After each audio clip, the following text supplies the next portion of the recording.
dia nggak dapat yang ini juga, begitu.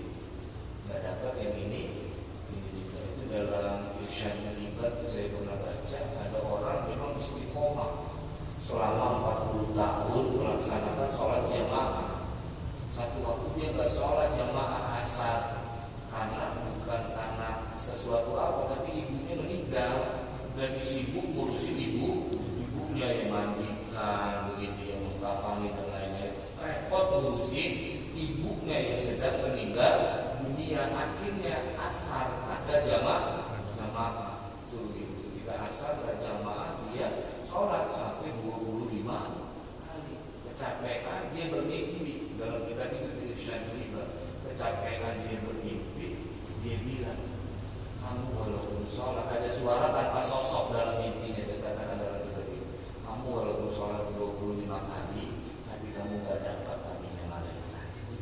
Tapi kamu gak dapat aminnya malaikat. Makanya menangi jamaah salah satunya di antara 25 ini dapat aminnya malaikat. Kalau Sayyidina Umar malah kabulnya dihibahkan gitu. Dihibahkan. Sayyidina Umar waktu itu sedang berada di kubur. Sayyidina Umar nanya, ini pada pulang dari mana? Sholat asar mana? Sayyidina Umar langsung mengatakan, innalillahi wa inna ilaihi raji'un. Sayyidina Umar langsung bikin saksi sama orang yang, kamu jadi saksi ya, kabul ini saya hibahkan untuk umat muslim. Udah saya dengerin, saya nggak jawab. Wah, orang kita kalau itu sih cuma habis bandar kita, habis. Bandar kita habis.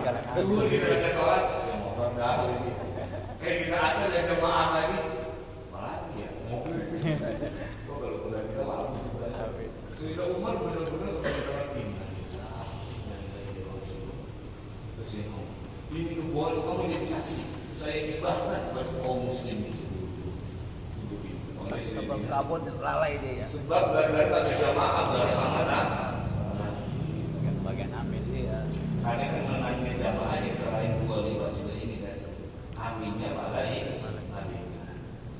Wa amma qauluhu sallallahu alaihi wasallam fi hadis sahih ada sabda Nabi Muhammad sallallahu alaihi wasallam fi hadis sahih di dalam hadis yang sahih, idza amana al-imamu fa aminu. Apabila seorang imam membaca amin, fa aminu, maka membaca aminlah kalian. Siapa? Para makmum. Kalau imam baca amin, bareng aminnya sama di imam. Nah, makanya tadi harus bareng berlandaskan dua hadis ini setidaknya yang dikemukakan oleh Imam An-Nawawi. Famanahu, maknanya hadis ini apa? Idza arada at-ta'mina, apabila seseorang ingin membaca amin, bermaksud membaca amin, maka amin juga makmum.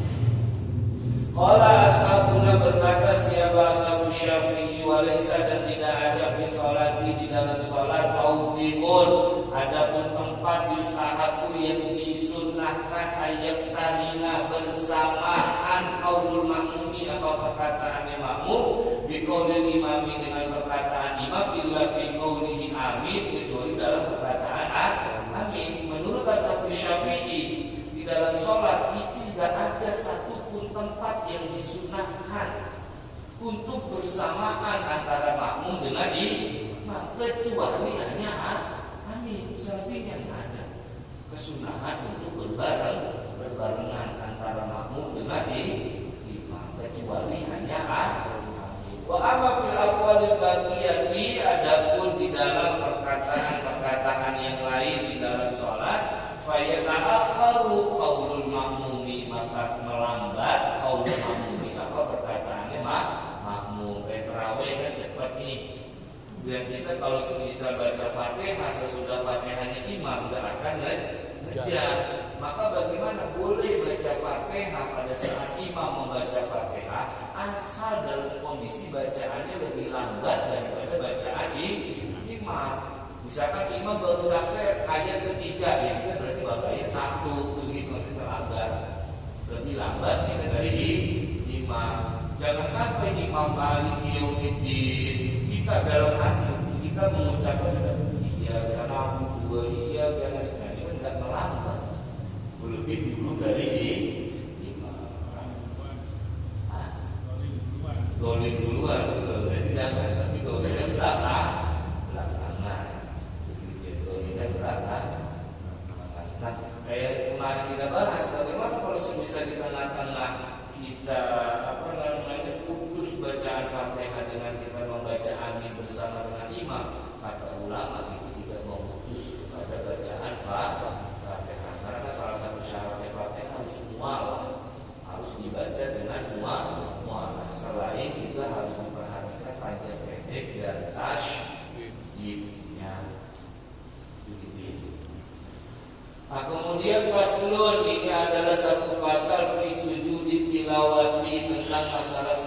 tilawah. Wa huwa ada sujud tilawah mimma yuta'akkadu, ialah termasuk sesuatu yuta'akkadu yang dikuatkan al-i'tina'u apa perhatian bihi dengan emak. Sujud tilawah ini kata Imam Nawawi termasuk perbuatan yang perhatiannya begitu kuat dilakukan oleh para ulama. Ya, jadi ulama benar-benar menaruh perhatian. Maksudnya menaruh perhatian pasti oleh ulama dibahas tentang masalah sujud tilawah. Itu namanya menaruh perhatian. Faqad ajma'a al-ulama sungguh para ulama telah sepakat alal amri atas perintah bisujud tilawati dengan sujud tilawah. Ulama sudah sepakat bahwa sujud tilawah itu adalah sebuah anjuran perintah. Waqtalafu, dan mereka berselisih pendapat para ulama fi annahu tentang masalah sujud tilawah. Amrul istihbabin amrul ijabin. Sujud tilawah ini apakah perkara sunnah atau perkara wajib? Begitu kata ulama. Tapi kalau soal dianjurkan untuk sujud sahwi, ulama sepakat ini perbuatan yang dianjurkan, tapi ini sunnah wajib. Nah, ulama berbeda pendapat. Faqala al-jamaahiru, telah berkata mayoritas ulama, kata mayoritas ulama laisa biwajibin. Sujud tilawah itu bukan perkara wajib, bal huwa mustahabun, itu perkara sunnah. Sujud tilawah menurut mayoritas ulama itu bukan perkara wajib, tapi sunnah. Wahada adapun ini qaulu Umar bin Khattab wa Ibnu Abbas wa Salman al-Farisi wa Salman al-Farisi wa Imran bin Husain wa Malik wal Auza'i wa Syafi'i wa Ahmad wa Ishaq wa Abi Thawr wa Dawud wa ghairihim radhiyallahu anhum. Jadi pendapat yang mengatakan sujud tilawah itu tidak wajib siapa? Umar bin Khattab, Ibnu Abbas, Salman al-Farisi, Imran bin Husain, Imam Malik, Imam Al-Auza'i, Imam Syafi'i, Imam Ahmad, Imam Ishaq, Imam Abi Thawr, Imam Daud, dan imam-imam yang lainnya. Itu yang mengatakan sujud tilawah ini sunnah, tidak wajib. Wa qala Abu Hanifah radhiyallahu anhu, kalau kata Imam Abu Hanifah, telah berkata Imam Abu Hanifah, ini menurut kita saya berdoa tapi masuk ke rahimahullah gitu ya.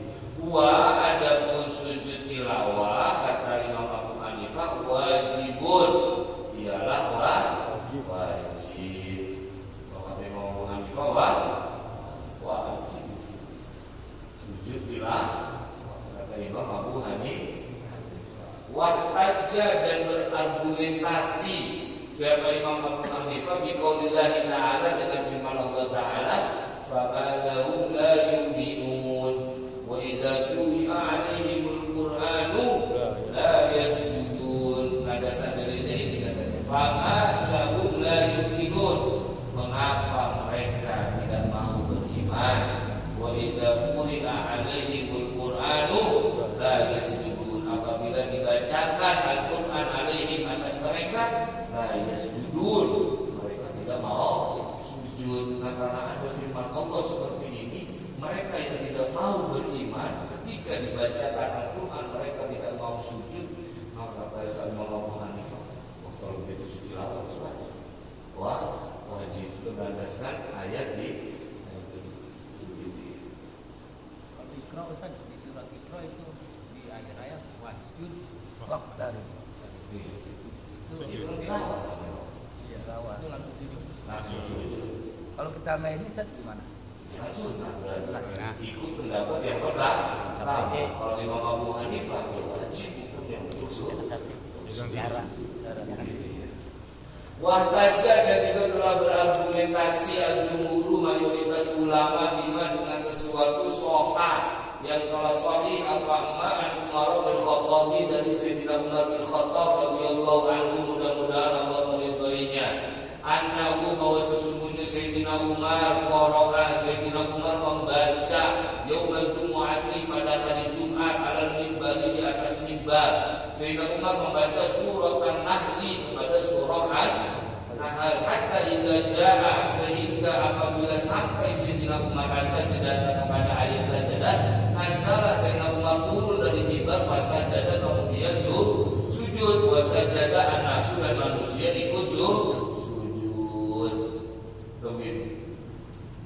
Itu argumentasi yang dilakukan oleh mayoritas ulama tentang masalah sujud tilawah. Sayyidina Umar jadi khotib, baca ayatnya, ayat saja dan maksudnya sujud tilawah.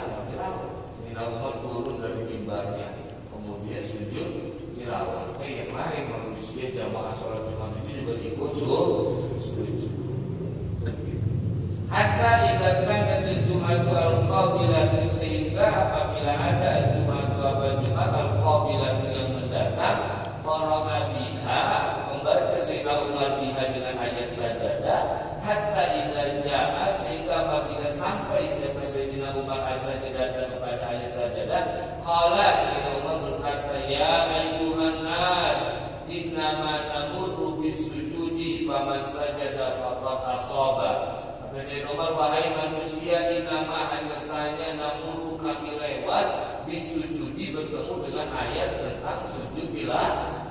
Faman sajada, maka barang siapa orang yang sujud, faqad asaba, maka sungguh dia mendapat pahala. Wa man lam yasjud, orang yang tidak sujud, fala isma alaihi, maka tidak ada dosa. Wa lam yasjud Umar radhiyallahu anhu, dan tidak sujud Sayyidina Umar. Di Jumat-Jumat berikutnya ternyata Sayyidina Umar lagi khutbah, baca lagi ayat sajadah.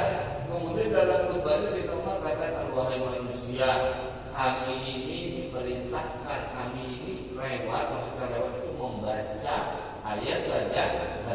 Maka orang yang mau sujud dia dapat pahala. Orang yang tidak sujud maka tidak dosa. Dan saat itu Sayyidina Umar tidak sujud. Rawahu al-Bukhari, meriwayatkan kepada hadis siapa? Imam al-Bukhari. Nah, wa hadzal fi'lu wal qawlu, adapun perbuatan ini dan perkataan dan perbuatan dari siapa? Bin Umar radhiyallahu anhu, dari Sayyidina Umar radhiyallahu anhu, fi hadzal majma'i, di dalam masyarakat ini, dalilul zahirun, adalah sebagai dalil yang jelas perbuatan kita sama Nabi sebelum pegang kepada khulafatul rasyidin. Setelah Nabi meninggal, kan Nabi yang pesan pegang sama yang depan, Sayyidina Abu Bakar, Sayyidina Umar, Utsman, dan Sayyidina Ali, disuruh berpegang karena Nabi yang nyuruh. Wa amma jawabu anil ayati, ada jawaban anil ayati terkait dengan ayat allati ihtaja Abu Hanifah, yang berargumentasi dengan ayat. Abu Hanifah, siapa Imam Abu Hanifah radhiyallahu anhu, mudah-mudahan Allah meridhoinya, fadhahirun, itu juga jelas. Lalu bagaimana dengan pendapat Imam Abu Hanifah yang mengatakan wajib barusan? Itu juga jelas. Dalilnya Imam Abu Hanifah juga jelas. Kenapa? Li'anal murada, karena sesungguhnya yang dimaksud itu adalah gamuhum, mencela mereka, ala tarkis sujudi, meninggalkan sujud, takdiban, karena membohongi. Kama qala Allah Ta'ala ba'dahu, sebagaimana Allah berfirman sesudah dari ayat itu, kan itu An-Insyiqaq 22:1. Di dua-duanya apa? Balil ladzina kafaru yukadzibun, mereka orang-orang kafir, yukadzibun, mereka mendustakan. Jadi dalilnya bagaimana yang dipakai Imam Abu Hanifah itu jelas. Kenapa? Karena sebenarnya ayat itu maksudnya adalah untuk mencela kepada orang-orang yang tidak mau sujud. Dengan bukti apa?